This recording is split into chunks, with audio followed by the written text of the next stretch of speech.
What's going on, people? My name is Eric Piccioni. I'm documenting my path to financial freedom. This video is about the vending machine business, my thoughts on it. I'm over a year into it now, and I'll just share A to Z, everything that I could possibly think of that might give you some clarity in terms of if this business is a good fit for you. Now, off the first impression, I would say that it's a great business to get started in. That said, there are some caveats to pay attention to if you are looking to get into this business. First and foremost, I think the interesting part about vending right now is there's a lot of opportunity to really innovate your area in your space with some non-traditional machines. What I mean by that is like cold brew coffee machines or micro markets. Those are, there's like cotton candy machines, things like that. There are some products that are some machinery that you can get that offer a different type of product and experience that you couldn't do with traditional drinking snacks.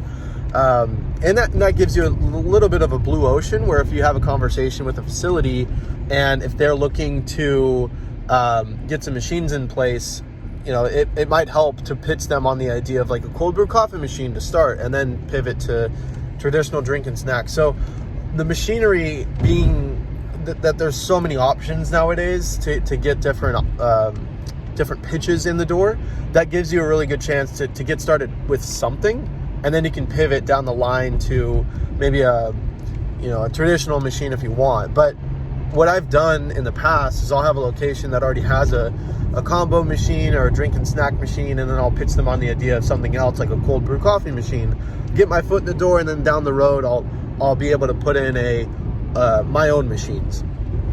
And that's a really good way to get started if you're looking for just other bullets to fire and like other tools in your tool belt. So that's something that's really interesting with the innovative touch. Instead of you doing what most people do, where they'll get a used machine off of Craigslist or Facebook, that might or might not work. I'm a big fan of just trying different approaches outside of what people might think is normal.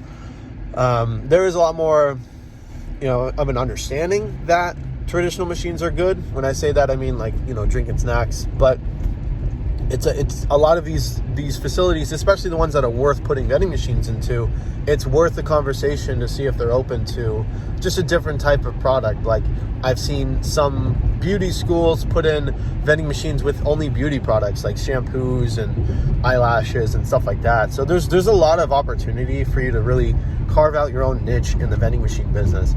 Now, that said, once you get a location, to me, the locations that you get are far and away the most important part of this business. And that really goes without saying, because you could have the greatest machine of all time. It's brand new, right out of the factory, and you throw it on site and there's like 12 people walking by a day. You're not going to make much money, if anything. And I was guilty of that when I first got into the vending business, is I just threw my machines in the first location that said yes. And fast forward, 6 months later, I think I had averaged like less than $50 a month. And there was even a 3-month time span that I made $50, period. And I tweaked some things and I made a little bit more, but it was like a joke. So foot traffic is far and away the most important thing. And then from there, you have to understand your market. You have to understand like who's walking by, so that you can offer products that would fit the demographic, and instead of having, the best machines or the best products, it's always good to have a starving crowd, or a crowd that needs that product or that demand. Because if you put a hot dog stand on the corner of a starving crowd, you'll sell out 100 times out of 100 versus like the best products on the earth. You know what I mean? So, tangent aside, the locations that I typically go for are like high foot traffic, apartments or nursing facilities, things like that. Historically, I do better with those kind of places than I have at like business offices with hybrid workers. The clientele that are usually there, it's like insurance people, which they buy the most, but doctors, lawyers, things like that, they're not going to buy shit out of your machine unless you offer like protein shakes. But even then, they're just very price conscious, or not necessarily. They're more like health conscious. So it's hard to really do well with that kind of clientele, because they just typically don't buy snacks and sodas and things like that. They're very healthy. So that being said, those are the locations that I would typically go after, is like, apartments, hospitals, hotels, manufacturing facilities. Those are the ones that I've had the most success with. And then from that point, you then need to find products that work. And historically for me, Snickers, Pop-Tarts, Mountain Dews, Dr. Peppers, preferably bottles. If you have a machine that can dispense bottles, I would do that all day, because your average order value is higher. Typically your revenue is going to be higher. It all kind of works together. Celsius energy drinks, Alani Nu energy drinks, things that, the way I see it is one, it's got to taste good. I probably can count on one hand the amount of pretzels that I've sold. Yeah, there are people out there that like them, but I have yet to find a lot of people that buy them all the time. So first you got to find your product that tastes good, and then you can get it for a decent price, and it lasts long. So, out of everything that I've ever sold, Pop-Tarts to me make the most amount of profit, because you get them for $0.25 and you sell them for $1.50. I sell them for $1.50. I get Celsius for $1.33. I sell them for $3.50. I get Coca-Cola bottles and Mountain Dew bottles and everything like that for 50 cents from Kroger. I buy 4. I get them for $12 bucks, something like that. So to me, it makes sense financially to do those, to get bottles for 50 cents and sell them for $2, versus cans for like 45 or 40 cents and sell them for $1.25. The margins are better, and I end up making more revenue per order, which is great too. Who doesn't love that? So that being said, I have an approach, or my mindset is like, Pop-Tarts, low price things that sell well, taste good, and last a long time. For me, like Pillsbury cookies, Famous Amos, those also do really well because they last a long time and they taste good. I think if I had to rank it, I'd say like Celsius for me is like an 8 out of 10, or even a 9.2 out of 10. And then Black Monster energy drinks, like the originals, those are like an 8.8 out of 10. Pop-Tarts are like an 8.6 out of 10. And all the cookies and pastries and things that you would typically get, Pillsbury, Famous Amos, those are good scores. Those are going to be in the mid 8s, like 8.4 out of 10. I'm just going off there's no official scoring system. I'm just going based off of, again, one, price, longevity, and taste. Those all work really well. And then bottles are all like mid 7s, because the longevity isn't the greatest. It's maybe 2 months.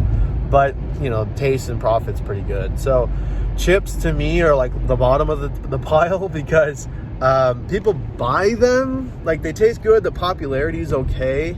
But you'll find that you'll buy like a pack of 50 from Sam's Club, and then fast forward down the line, I mean, there's going to be one person that buys them every couple days, and you'll make like, maybe 10 sales a month, and it's like, damn, like, so now I got to throw these out in a month. So it's not, I mean, it's quite common for me where I'll buy a pack of 50 of something. It'll do well for the first couple weeks, and then I'll buy more, and then eventually that person or those people get tired of it, and then it doesn't sell nearly as much as it used to. So now I've got like 30 extra products lying around. So it's a bit of a pain in the ass, but it comes with the territory. So that's the product mix. I mean, crackers and stuff, they don't do too well for me personally, but like Oreos and Nutter Butters do pretty well. Longevity's pretty good. Profit's pretty good. It's a little bit lower on the score. I give it like a 6.7 because Nutter Butters and Oreos, Nutter Butters specifically, they don't fit very well into the coils, and they get stuck pretty often. Sour Patch Kids, the same thing. They are good profit, very, very popular. They're usually one of my better sellers in my machines. The problem is practically, like, they get stuck. So I'd give them like a 7.2 out of 10 because they're quite clunky when it comes to trying to sell some of them. So anyway, there's that's like the product mix. And then in terms of like this business as a whole, I'd give it like a 6.8 out of 10 because it is very low maintenance. It's, it's easy to, relatively easy to scale. I know a lot of people that have 30 plus locations and tons of machines all over the place, and they do well, and especially if you put a micro market in place, you'll make significantly more money, because the revenues are about 2 to 5x traditional machines, which means you'll make even more per sale and per month than you would with traditional. So if you might make $1,000 with traditional machines, you'll make $2,000 to $5,000 a month with the same exact people with a micro market. I have a handful of friends that have them, and they speak very highly of them. I've tinkered with the idea. I'm not going to be pulling the trigger on it, because we are moving out of the state in the near future, so it wouldn't make any sense financially to invest into one and then sell it in the future. We're going to be basically come out net zero, so I'd rather just save up the money and not really pursue it. But it is something that is a great option if you're looking to really scale in this business, because you can make the same with one micro market than you could with like 5 vending machines or vending locations. Like, I know a lot of people that have 25 markets and they make more money than 200 of their vending machines. So definitely the way to go if you were going to build like a legitimate high level business in vending. But it's it's not for everyone. It's a lot more logistics focused. But those are my 2 cents. Those are my thoughts. I hope this brought some value to you, some information that you might not have known previously, or maybe some confirmation on the fact. I mean, there's a lot of other details that I didn't cover, and a lot of smaller things that I don't necessarily think are super important. But if you guys have anything you want me to cover in the future, let me know. But I can try to rattle off some facts of being in the business over a year. So thank you so much for watching. God bless. Stay tuned.